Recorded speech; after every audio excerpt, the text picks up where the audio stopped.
ანგარიშვალდებულება ხალხის წინაშე. ჩვენ გვაქვს კითხვები. ისინი ვალდებულნი არიან გქონდეთ პასუხები. ჩვენი უფლებაა ვიცოდეთ. ჩვენი უფლება მათ ძალაუფლებაზე მნიშვნელოვანია. ჩვენ გვაინტერესებს სიმართლე. მათ უნდა აინტერესებდეთ ხალხის აზრი. ჩვენ ველოდებით გულახდილ პასუხებს. პირდაპირ საუბარი ეკაბერიძესთან, ხოლმე მაესტროზე. საღამომშვიდობისა თქვენ უყურებთ პირდაპირ საუბარს ეკაბერიძესთან. მიხეილ სააკაშვილს არ სურს საქართველოს პრეზიდენტი აულაბრის რეზიდენციაში იჯდეს და ხანდახან უცხოურ დელეგაციებს იღებდეს. მიუხედავად კონსტიტუციის ახალი პროექტების ავტორების მტკიცებისა, რომ ახალი შერეული მოდელით ძალაუფლება თანაბრად გადანაწილდება პრემიერ-მინისტრსა და პრეზიდენტს შორის, როგორც ჩანს, მისთვის მიუღებელია ევროპის წარმატებული ქვეყნების სისტემა და დემოკრატიული და განვითარებული იტალიისა და გერმანიის მოდელებს მაინც ძლიერ პრეზიდენტს ამჯობინებს. ჩვენ გვჭირდება ძლიერი პრეზიდენტი. პრეზიდენტის სიძლიერის გარეშე საქართველოს მართვა ძალიან რთული იქნება. ამიტომ ამ საკითხში ევროპელი ექსპერტების რეკომენდაციას ბოლომდე ვერ გავიზიარებთ. ეს მიხეილ სააკაშვილის სიტყვებია. შეცვალეს თუ არა პარლამენტში შეტანის წინ საბაზისო პროექტი, არის თუ არა სააკაშვილის განცხადება პროტესტი ევროპელი და ამერიკელი ექსპერტების ზეწოლაზე მის მოსალოდნელ გაპრემიერებასთან დაკავშირებით და რა მიზნით ჩამოდის ვენეციის კომისიის თავმჯდომარე თბილისში. ამ თემებზე საზოგადოებრივი საკონსტიტუციო კომისიის წევრთან ლია მუხაშავრიასთან ვისაუბრებთ.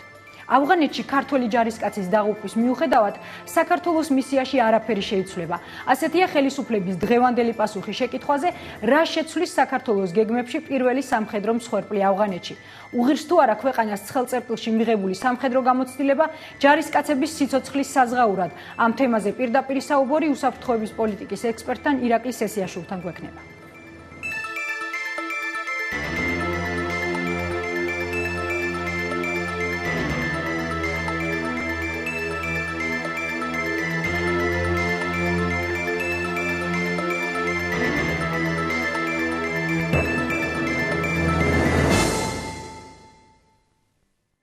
თქვენ უყურებთ პირდაპირ საუბარს, ჩვენი სტუმარია ლია მუხაშავრია, ქალბატონო ლია, მოგესალმებით პირდაპირ საუბრის სტუდიაში.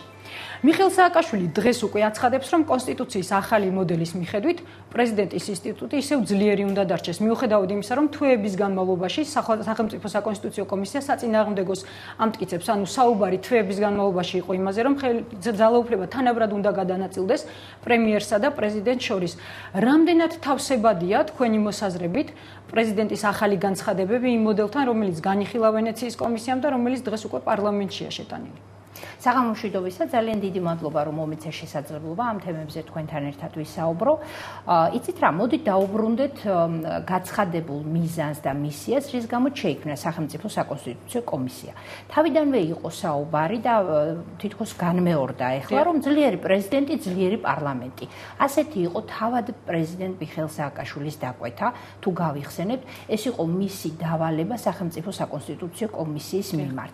აი შემდგომ, როცა დებატები გაიმართა სახელმწიფო საკონსტიტუციო კომისიაში და საზოგადოებაც ჩაება ამ დებატებში რამდენადმე, გამოიკვეთა, რომ არის გარკვეული მიზეზები, სერიოზული საფუძველი, რის გამოც საჭირო არის ხელისუფლებამ გაატაროს გარკვეული საკანონმდებლო საკონსტიტუციო რეფორმა და აი ამ დებატების და აი ამ აზრთა გაცვლა-გამოცვლის დროს გამოიკვეთა, რომ საჭიროა ეგრეთ წოდებული შერეული მოდელის შემუშავება. ეს იყო ვიდრე შემუშავდებოდა ის პროექტი, რომელიც დღეს არის წარმოდგენილი. და ეს იყო უფრო მეტად თეორიული მსჯელობა, რა სჯობს და რატომ არის ეს საჭირო. და ამ თეორიულ საუბარში თეორიული ტერმინია შერეული მოდელი, იმიტომ რომ კლასიკური ტიპის განმარტებები ასეთ მოდელს არ იცნობს. თუმცა მოყავთ მაგალითად პოლონეთის მაგალითი, სადაც არის ასეთი ოღონდ საუბარია რა შერეულ მოდელზე. ესე იგი, სახელმწიფოს მოწყობა შეიძლება იყოს საპრეზიდენტო, ნახევრად საპრეზიდენტო ან საპარლამენტო. ესე იგი, ამ მოდელებიდან რაღაცა ელემენტები შეიძლება ქვეყანა მოარგოს მის საკუთარ აუცილებლობას და მოთხოვნებს და ამითი, ასე ვთქვათ, საპარლამენტო რესპუბლიკას ყავდეს პრეზიდენტი, რომელიც შერეულ მოდელში ჯდება და ასრულებს გარკვეულ როლს და ფუნქციებს მხოლოდ იმისათვის, რომ კრიზისულ სიტუაციაში ქვეყანა გამოვიდეს რბილად კრიზისიდან, ან ჩიხში არ შევიდეს პოლიტიკური სიტუაცია. და ეს ყველაფერი ემსახურება იმას, რომ რაც შეიძლება სტაბილური და მდგრადი მზრადი იყოს ქვეყანა და მისი მოწყობის სისტემა. ამიტომ ეს ამოცანა არ დაუსახავს სახელმწიფო საკონსტიტუციო კომისიას და ეს უნდა ღიად ითქვას თავიდანვე, იმიტომ რომ თავიდანვე კონსტიტუციონალისტები აფასებდნენ სწორად განცხადებას ძლიერი პრეზიდენტი, ძლიერი პარლამენტი, ასეთი რამ არ შეიძლება ბუნებაში არსებობდეს, იმიტომ რომ მაშინ გამოდის რომ ხელისუფლების მესამე განშტოება მართლმსაჯულების სისტემა და სასამართლო აღარ არის ძლიერი. ან ყველა უნდა იყოს ძლიერი და თანაბრად უნდა იყოს მათ შორის გადანაწილებული ხელისუფლება, რომ ბალანსი არსებობდეს და არ დაიღვეს რომელიმე სასარგებლოდ, ხოლო მას შემდეგ რაც ვენეციის კომისიამ 2004 წლის ცვლილებების გამო პირდაპირ დაწერა თავის დასკვნაში, რომ ხელისუფლების განშტოებათა შორის ბალანსი სერიოზულად დაირღვა და ეს არის ძალიან სერიოზული პრობლემა ჩვენი კონსტიტუციური მოწყობის, ამან გამოიწვია ის მოვლენები, რომ ჩვენი ცხოვრება, ჩვენი სახელმწიფო ერთი კრიზისიდან მეორემდე ცხოვრობს და ეს კრიზისები ხან განიმუხტება, ხან ვერ განიმუხტება, მას მოყვება ან ცუდი შედეგები ამ ქვეყნისა და საზოგადოებისთვის, ან შედარებით მშვიდობიანად გამოვდივართ. ამიტომ დასკვნა იმის შესახებ, რომ ამ ქვეყანას აუცილებლად ესაჭიროება კონსტიტუციური ცვლილებები, არსებობს ყველა მხარის, ხელისუფლება ამას ვერ უარყოფს და საზოგადოებას ეს გაცნობიერებული აქვს. უბრალოდ საკითხავია, როგორ შეიძლება ამ პროცესის შეტრიალება ქვეყნის და საზოგადოების საკეთილდღეო და არა ხელისუფლების მოდელი უკვე არსებობს, ანუ რომელიც საკმაოდ ხანგრძლივი განხილვების შემდეგ მოხდა პარლამენტში. უნდა დაიწყოს უკვე საპარლამენტო დისკუსიები, ანუ გვაქვს უკვე ფაქტის დონეზე არსებული დოკუმენტი, რომელსაც სავარაუდოდ საქართველოს პარლამენტი მიიღებს იმ სახით, როგორც ის არის შეტანილი. შეგვიძლია თუ არა დღეს ვთქვათ, აი ესეთ ცალსახად განვაცხადოთ, რომ ახალი საკონსტიტუციო მოდელი მართლაც არის რეალური ცვლილება ჩვენი ქვეყნის მოწყობაში. იმ გადასახედიდან, რომ პრეზიდენტი სწორედ ასე ვთქვათ, მიწურულს განხილვებისა საუბრობს ისევ ძლიერი პრეზიდენტის ინსტიტუტზე. აბა არის რეალურად ეს ძალთა ბალანსის მხრივ რაიმე ცვლილება იმასთან შედარებით რაც იყო? თუ ეს არის უბრალოდ ასე ვთქვათ, ფორმალური, ზედაპირული, კოსმეტიკური ცვლილება, იმიტომ რომ ვთქვათ, რომ ცვლილება მოხდა. დიახ, იცით რა არის, ეს ძალიან საჭირო საკითხია და არსში უნდა ჩავიხედოთ ალბათ და განვიხილოთ რა არის გაწერილი ახალ ვარიანტში, ახალ პროექტში, რომლის ეგრეთ წოდებული საერთო სახალხო განხილვა მიდის დღეს, რომ ვთქვათ, არის თუ არა მოდელში ძლიერი პრეზიდენტის ინსტიტუტი შენარჩუნებული.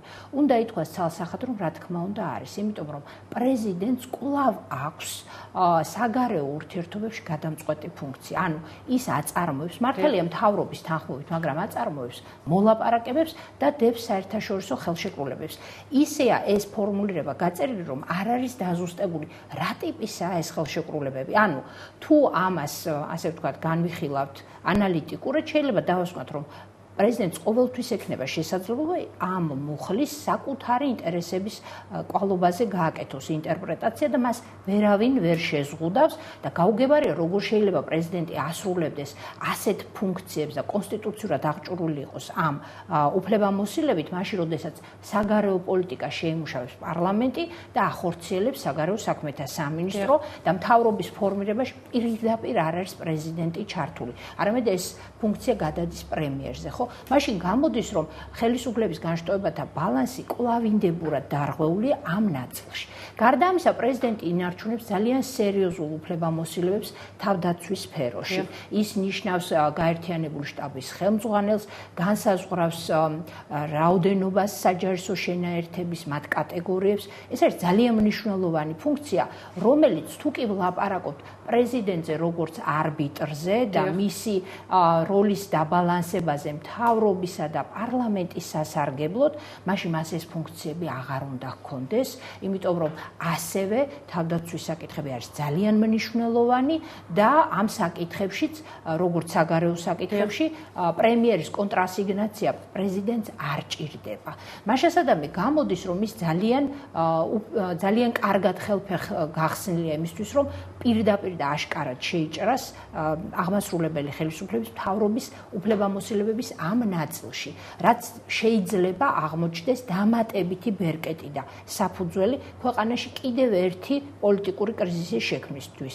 და ნუ დაგვავიწყდება, რომ კონსტიტუციური ცვლილებები სწორედ იმ მოტივით არის ნაკარნახევი ორივე მხარეს, ოპოზიციის, საზოგადოების თუ ხელისუფლების მხარეს, რომ რაც შეიძლება ნაკლები კრიზისული სიტუაცია შეიქმნას. ან თუ შეიქმნება პრეზიდენტმა ითამაშოს მასში მხოლოდ და მხოლოდ დამაბალანსებელი, განმუხტველი და დამარეგულირებელი არბიტრის ფუნქცია. როდესაც მიხეილ